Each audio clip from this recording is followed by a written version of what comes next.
Welcome back. Let's do question 482.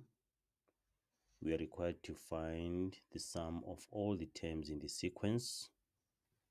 Right, in the previous question, we managed to find that there are 40 terms in the sequence. If 198 is the last term of the sequence, we said it would be 198 is equal to 5n minus 2. Then add 2 on both sides of the equation. 200 is equal to 5n. Divide by 5 on both sides of the equation. And then we found that there are 40 terms in the sequence. Right, so if we're adding all these 40 terms, what would be the sum of the terms? Right, we need to find our first term. So T1 is equal to 5 times 1 minus 2, which is equal to 3. Our T2, the difference is 5, you can see from that. Right, T2 is going to be 5 times 2 minus 2, that would be 8. Then T3 is 5 times 3 minus 2, which is 13. You see that?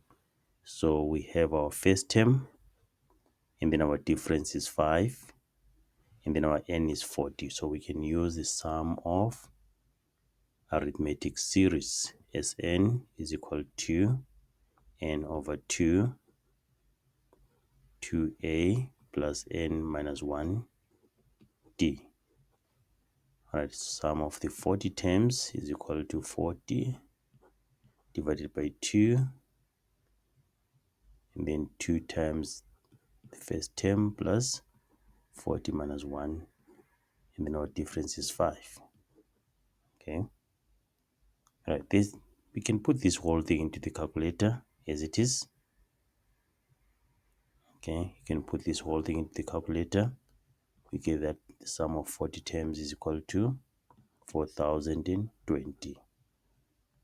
We can also use this formula as n is equal to n over 2, then a plus l, the last term. Okay, and then our last term is 198. So it's Sn is 40 is equal to 40 over 2, then 3 plus 198. Then put this in the calculator, we'll get that as 40 is equal to 4020.